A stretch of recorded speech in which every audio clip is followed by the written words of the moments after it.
কারাগার থেকে পালানো বন্দীদের তথ্য প্রকাশের পরই আইজি প্রিজনকে পদ থেকে সরানো হয়েছে এমন গুজবে শুরু হয় আলোচনা, কিন্তু যাচাইয়ে বেরিয়ে আসে ভিন্ন চিত্র। জাতিসংঘে বাংলাদেশের স্থায়ী মিশনের নিরাপত্তা উপদেষ্টা হিসেবে নিয়োগের কারণেই তাকে সেনাবাহিনীতে প্রত্যাবাসন করা হয়েছে। ওদিকে জুলাই আন্দোলনের পুরনো ভিডিওকে ঢাকার সম্প্রতি সন্ত্রাসী কর্মকাণ্ডের দৃশ্য দাবি করে ছড়ানো হয় উত্তেজনা। শুধু তাই নয়, সাদিক কায়েমের দাবি রাষ্ট্রবিজ্ঞান বিভাগের শিক্ষক হওয়ার ভুয়া দাবিতেও ছড়ায় বিভ্রান্তি। চলুন দর্শক কয়েকটি ফ্যাক্ট চেক দেখে নিই। সম্প্রতি বন্দি পলায়ন নিয়ে বক্তব্যের জেরে আইজি প্রিজনকে সরিয়ে দেওয়ার একটি ভুয়া দাবি বিতর্ক তৈরি করে সামাজিক যোগাযোগ মাধ্যমে। 17 আগস্ট তিনি কারাগার থেকে পালিয়ে যাওয়া বন্দীদের সর্বশেষ তথ্য প্রকাশের পরই তাকে সরিয়ে দেওয়ার এই গুঞ্জন ছড়ায়। পরে ফ্যাক্ট চেক করলে পাওয়া যায় সম্পূর্ণ ভিন্ন তথ্য। মূলত গত 30 জুলাই নিউ ইয়র্কে জাতিসংঘে বাংলাদেশের স্থায়ী মিশনের নিরাপত্তা উপদেষ্টা হিসেবে তার নিয়োগ অনুমোদন হয়। এরই ধারাবাহিকতায় তাকে কারা মহাপরিদর্শকের পদ থেকে সরিয়ে সেনাবাহিনীতে প্রত্যাবাসন করা হয়েছে। ওদিকে ফ্যাক্ট চেকে দেখা যায় ঢাকায় সাম্প্রতিক সন্ত্রাসী কর্মকাণ্ডের দৃশ্যের দাবিতে ছড়ানো ভিডিওটিও আসলে পুরনো। ভিডিওটি 2024 সালের জুলাইয়ে বৈষম্য বিরোধী ছাত্র আন্দোলন চলাকালের এবং একই ভিডিও সে সময়েও আন্দোলনের দৃশ্য হিসেবে সামাজিক যোগাযোগ মাধ্যমে প্রচার হয়েছিল। 18 জুলাই প্রকাশিত একটি ভিডিওর সঙ্গে সাম্প্রতিক দাবিতে ছড়ানো ভিডিওটির হুবহু মিল পাওয়া গেছে। আবার জামায়াতের এমপিরা যতই অপরাধ করুক না কেন, তাদের এমপি পদ যাওয়ার কোনো সুযোগ নেই। ইসি মাসুদের এমন মন্তব্যের দাবিতে একটি সম্পাদিত ফটোকার্ড আলোচনায় আসে, কিন্তু অনুসন্ধানে দেখা যায় দৈনিক ইত্তেফাকের প্রকাশিত একটি আসল ফটোকার্ডকে ডিজিটাল প্রযুক্তির সহায়তায় সম্পাদনা করে ভুয়াই শিরোনাম বসানো হয়েছে। মূল বক্তব্যে ইসি মাসুদ জানান, দল থেকে পদত্যাগ করলে এমপি পদ থাকার কথা নয়, তবে দল থেকে বহিষ্কার করলে সংবিধান অনুযায়ী পদ যাওয়ার সুযোগ নেই। গুজব এখানেই শেষ নয়, আরও আছে। ঢাবির রাষ্ট্রবিজ্ঞান বিভাগের শিক্ষক হিসেবে যোগ দিয়েছেন সাদিক কায়েম, এমন একটি ভিত্তিহীন দাবি ছড়িয়ে বিভ্রান্তি তৈরি করা হয় সোশ্যাল মিডিয়ায়।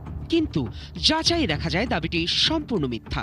ঢাকা বিশ্ববিদ্যালয়ের রাষ্ট্রবিজ্ঞান বিভাগের শিক্ষক ও অতিথি শিক্ষকদের তালিকায় তার নাম নেই। এমনকি তার নিজের সামাজিক যোগাযোগ মাধ্যমেও শিক্ষকতায় যোগদানের কোনো তথ্য পাওয়া যায়নি। মূলত দাবিটি আরটিভির আদলে তৈরি একটি স্যাটায়ার পেজ থেকে ছড়িয়ে পড়ে। দর্শক, আজকের অপতথ্যগুলো যাচাই করতে গিয়ে দেখা গেল পুরনো ঘটনা, সম্পাদিত ছবি ও ভুয়া ফটোকার্ডের পাশাপাশি ছড়ানো হয়েছে ভিত্তিহীন নানা দাবি। যথারীতি ভিউ বাড়ানোর অপচেষ্টায় ছড়ানো হচ্ছে অধিকাংশ গুজব। এসব বিভ্রান্তিকর তথ্যের ফাঁদে না পড়তে কোনো তথ্য বিশ্বাস বা প্রচারের আগে নির্ভরযোগ্য উৎসে যাচাই করে নেওয়ার পরামর্শ বিশ্লেষকদের।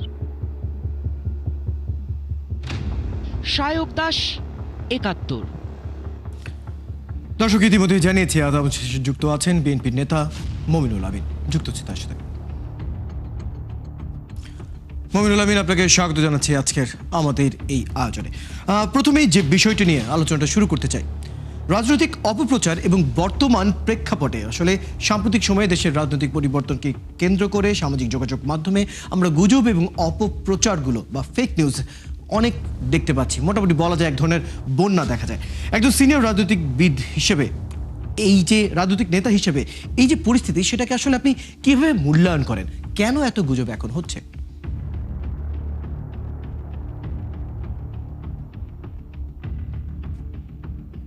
টেলিভিশনের সম্মানিত দর্শকদেরকে শুভেচ্ছা জানাচ্ছি, অভিনন্দন জানাচ্ছি এবং শুভেচ্ছা জানাচ্ছি আমার সাথে থাকার জন্য। দেখেন, আমাদের আসলে ইনফরমেশন ইকোসিস্টেমটা এমনভাবে তৈরি যেখানে মানে আপনার এঙ্গেজমেন্টটাকে বেশি প্রাধান্য দেওয়া হয়, সত্যটাকে আসলে মানে প্রায়োরিটি দেওয়া হয় না। মানে পুরো ইনফরমেশন ইকোসিস্টেমটা এমনভাবে তৈরি আপনাকে মোর অ্যান্ড মোর এঙ্গেজমেন্টের দিকে নিয়ে যাবে। যেমন সোশ্যাল মিডিয়ার আপনি যদি অ্যালগোরিদমগুলো দেখেন, তাহলে সেখানেও আপনি দেখতে পারবেন যে যেই ইনফরমেশনগুলো, ক্লিক বাইটগুলো বেশি ভাইরাল হবে, বেশি পিপলকে এঙ্গেজ করবে, ইমপ্রেশনগুলো বেশি হবে, সেগুলো কিন্তু বেশি স্প্রেড হয়। এবং আমরা একটা রিসার্চে দেখেছি যে কোনো ফলস পলিটিক্যাল নিউজ 70% ফাস্টার আপনার মানে ছড়িয়ে পড়ে, স্প্রেড হয়। আর আপনার যদি ফলস স্টোরি দেওয়া হয় তাহলে 6 times মোর ইমপ্রেশন পায়। এটাই কিন্তু এটাই কিন্তু সোশ্যাল মিডিয়ার ইকোসিস্টেমের অ্যালগোরিদমগুলো এভাবে তৈরি। সুতরাং আমরা কিন্তু এমন একটা যুগে বাস করছি যে যেখানে টেকনোলজিটাই এমনভাবে ডিজাইন করা আপনার প্রফিটের জন্য, এবং বাণিজ্যিক উদ্দেশ্য বলেন, রাজনৈতিকভাবে কাউকে হেয় প্রতিপন্ন করা বলেন, হোয়াট এভার ইট ইস, মানে আপনার কমার্শিয়ালাইজেশনটা এত বেশি প্রাধান্য পেয়েছে যে সত্যের মূল্যায়নটা আসলে দিন দিন কমে যাচ্ছে। রাজনৈতিকভাবে যদি বলেন, বাংলাদেশে আসলে অপতথ্যের যে রাজনীতি, মিস ইনফরমেশন, ডিসইনফরমেশন, এবং যেটা জামাত শিবিরের লোকজন অন্তর্বর্তীকালীন সরকারের সময় থেকেই করে আসছে, তার সবচেয়ে বেশি ভুক্তভোগী কিন্তু বিএনপি। আমি শুধু রিউমার স্কারের কয়েকটা তথ্য আপনাকে দিই। গত মাসের তথ্য যদি আমরা দেখি, আমার যতটুকু মনে আছে 500+ আসলে মিস ইনফরমেশন ছড়িয়েছে, অপতথ্য ছড়িয়েছে, এবং বিএনপির বিরুদ্ধে অলমোস্ট 54টা কেসকে আইডেন্টিফাই করা হয়েছে। মে মাসের ইনফরমেশন অলমোস্ট মাননীয় প্রধানমন্ত্রীর বিরুদ্ধেও প্রায় 12টা কেস মনে হয় গত মাসে ছিল, মে মাসে এটা 18টা, এবং যার 90% মোর দ্যান 90% কেসে বিএনপি সরকারকে, প্রধানমন্ত্রীকে হেয় প্রতিপন্ন করা হয়েছে, নেগেটিভলি উপস্থাপন করা হয়েছে। এইটা দেখেন, জামায়াত ইসলামী একটা বিশেষ বট বাহিনী আছে, আমরা খুব ভালো করে জানি। তারা গত নির্বাচনের সময় থেকে কি প্রচার করা শুরু করেছিল যে এত জোয়ার আসছে জামাতের পক্ষে, দাড়িপাল্লার পক্ষে, ক্ষমতায় তো তারাই আসছে। হ্যাঁ, খেলা যে শুরু হয়েছে কোন লেভেলে, এই টাইপ একটা গান, মানুষকে এঙ্গেজ করা। এবং সাধারণ মানুষ সব যারা সোশ্যাল মিডিয়া ব্যবহার করে, সোশ্যাল মিডিয়ার অ্যালগোরিদমটা এরকম যে আপনি যখন একটা মিস ইনফরমেশনে ক্লিক করবেন বা যে কোনো একটা আপনার পছন্দে ক্লিক করবেন, সেই প্রেফারেন্সটা নেই, আপনাকে ওই টাইপ কন্টেন্ট বেশি বেশি শো করবে। সুতরাং দেখা যাচ্ছে যে জামাতের যে অপপ্রচারগুলো ছিল, সেই ধারাবাহিকতা কিন্তু তারা এখনও রয়েছে। তারা কিন্তু একটা সাকসেসও পেয়েছিল, দেশব্যাপী একটা তারা রিউমারকে স্প্রেড করাতে পারছিল যে তারা ক্ষমতায় চলে আসছে, এবং বিএনপির বিরুদ্ধে নানা ধরনের অপপ্রচার কিন্তু আমরা দেখেছি। মাননীয় প্রধানমন্ত্রীর পরিবার থেকে শুরু করে স্বরাষ্ট্রমন্ত্রী সালাউদ্দিন আহমেদ, তার বিরুদ্ধে যথেষ্ট অপপ্রচার আমরা দেখেছি। সুতরাং রাষ্ট্র মানে আমরা যেটা দেখেছি, রাজনৈতিকভাবে বিএনপি আমরাই সবচেয়ে বেশি ভুক্তভোগী এই ধরনের মিস ইনফরমেশন, ডিসইনফরমেশনের জন্য। যেহেতু এইটা রাজনৈতিক ফায়দা জামাত নির্বাচনের আগে একটা তুলতে পেরেছিল, তারা কিন্তু এটার পিছনে অনেক ধরনের খরচ করছে। এবং আমার জানা মতে এই যে যিনি 11 দলীয় জোটকে এখন সমন্বয় করছেন, সম্ভবত হামিদুর রহমান আজাদ সাহেব, তিনি নিজে ইন্টারভিউ নেন লোকজনের, জামাতের এই ধরনের ক্যাম্পেইনে কাজ করার জন্য তিনি ইন্টারভিউ। মমিনুল আমিন, আমি আরেকটা বিষয় এর সাথে একটু যুক্ত করতে চাই। আপনি বলছিলেন যে রাজনৈতিক প্রেক্ষাপট অনুযায়ী আমরা যে ধরনের এখন অপপ্রচার বা অপতথ্যগুলোকে দেখছি, সেগুলো অনেকটা টার্গেটেড উপায়ে করা হয়, অর্থাৎ অনেকটা সংঘবদ্ধ এবং পরিকল্পিত উপায়ে আমরা এই গুজবগুলোকে ছড়াতে দেখি। অর্থাৎ আগামী 2-3 দিনের মধ্যে কোনো বিশেষ অনুষ্ঠান বা বিশেষ দিন থাকলে আমরা আগেই ধারণা করতে পারি কী ধরনের অপতথ্য বা কী ধরনের গুজবগুলো বের হবে।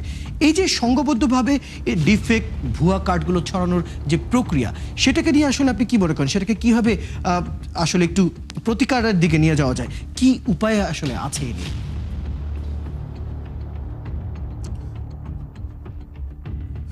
আসলে পুরো বিশ্বব্যাপী আপনার মিস ইনফরমেশন, ডিসইনফরমেশনের বিরুদ্ধে লড়াই চলছে। আপনি 2024 সালে ওয়ার্ল্ড ওয়াইড যতগুলো নির্বাচন হয়েছে, 50-এর অধিক ইলেকশন হয়েছে, সবচেয়ে বড় ব্যাধি হিসাবে কিন্তু এই মিস ইনফরমেশন, ডিসইনফরমেশনগুলো ছিল।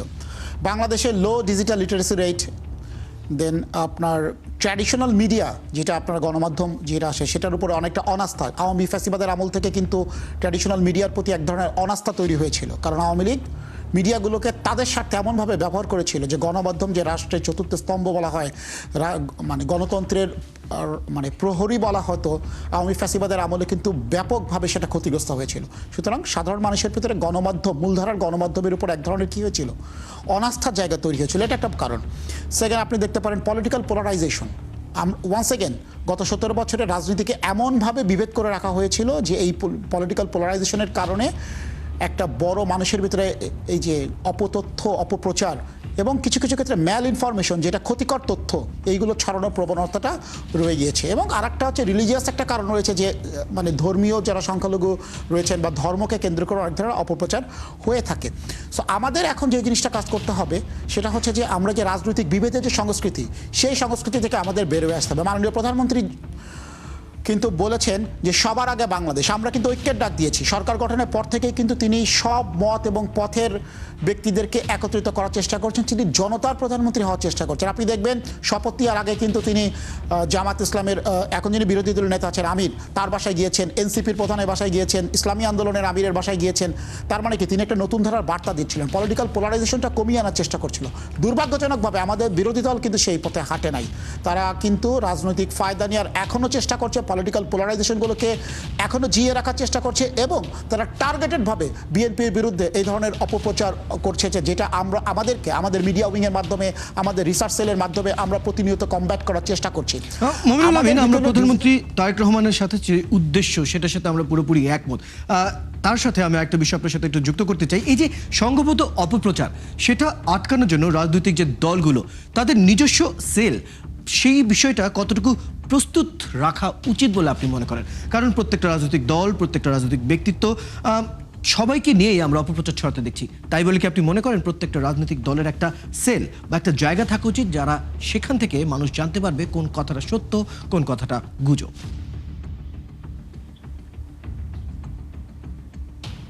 অবশ্যই অবশ্যই পরিবর্তিত ধারার রাজনীতির যে রাজনীতি এখন চলছে, বিশেষ করে 5 আগস্ট পরবর্তী আমরা যে নতুন প্রত্যাশা দেখতে পাচ্ছি মানুষের ভিতরে, নতুন নিউ জেনারেশনের ভিতরে, সেই প্রত্যাশা পূরণ করতে হলে কিন্তু আমাদেরকে তাদের যে চাহিদা সেটাকে অ্যাড্রেস করতে হবে। বাংলাদেশ জাতীয়তাবাদী দল বিএনপির একটা শক্তিশালী মিডিয়া সেল রয়েছে, এবং গ্রাসরুট বিএনপি নামে এরকম নেটওয়ার্ক নামে একটা আমাদের বিশেষ সেল রয়েছে। তারাও নির্বাচনের আগে অনেক কাজ করেছে, এখনও তারা কাজ করছে। আমাদের বিএনআরসি নামে একটা সেল রয়েছে, বাংলাদেশ ন্যাশনালিস্ট রিসার্চ সেল। আমাদের কিন্তু বিভিন্ন ধরনের সেল রয়েছে। আমরা এখান থেকে মিস ইনফরমেশনকে আইডেন্টিফাই করা এবং ফ্যাক্টগুলো মানুষকে জানানোর প্রতিনিয়ত চেষ্টা করি। তবে শুধুমাত্র যে আমাদের জনবল বাড়ালেই আমরা করতে পারবো ব্যাপারটা তা না, আমাদের কিন্তু অত্যাধুনিক টেকনোলজিরও এখানে প্রয়োজন রয়েছে। আপনি ঠিকই বলেছেন। আপনার কাছে এই পর্যায়ে যেটি জানতে চাই যে বিএনপির স্ট্র্যাটেজিক বা গবেষণা উইংয়ের সাথে আপনি যুক্ত ছিলেন এবং কাজ করছেন। দলের পক্ষ থেকে নেতাকর্মী এবং সাধারণ সমর্থকদের ফেক নিউজ বা প্রোপাগান্ডা চেনার ব্যাপারে সচেতনতা তৈরি করতে আপনারা কি ধরনের প্রাতিষ্ঠানিক পদক্ষেপ নিচ্ছেন?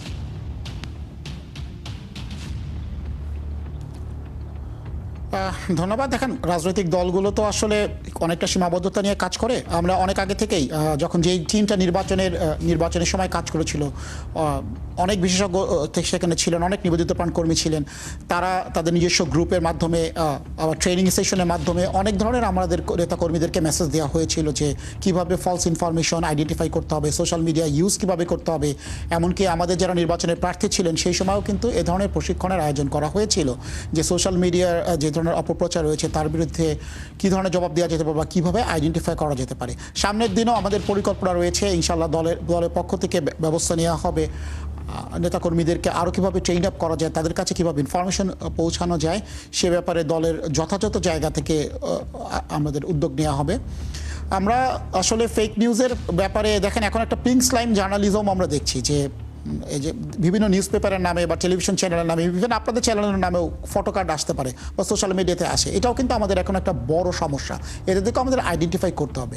সবচেয়ে বড় কথা হচ্ছে ডিজিটাল লিটারেসি রেটটা বাড়ানো, সাধারণ সোশ্যাল মিডিয়া ইউজার যারা রয়েছে তাদেরকে এইটা বাড়ানো। এটার জন্য সরকারের পক্ষ থেকেও তথ্য মন্ত্রণালয়ও কিন্তু উদ্যোগ নিচ্ছে, হ্যাঁ, যে কিভাবে পুরো জনগোষ্ঠীকে সচেতন হয়। পুরো জনগোষ্ঠী যদি আরও সচেতন হয় সোশ্যাল মিডিয়া ইউজের ব্যাপারে, তাহলে অটোমেটিক্যালি এই ধরনের মিস ইনফরমেশন, ডিসইনফরমেশন ক্যাম্পেইন, আসলে যে প্রবণতাগুলো আমাদের অপপ্রচারের যে প্রবণতা সেটা কমে আসবে। আপনার হয়তো মনে আছে একটা পপুলার ডায়লগ ছিল, দেয়ালেরও কান আছে। মূলত আমার যতটুকু মনে পড়ে 1965-এ ভারত পাকিস্তান যুদ্ধের সময় কিন্তু এই ধরনের এই কথাটা প্রচলিত ছিল যে গুজবে কান দেবেন না, দেয়ালেরও কান আছে।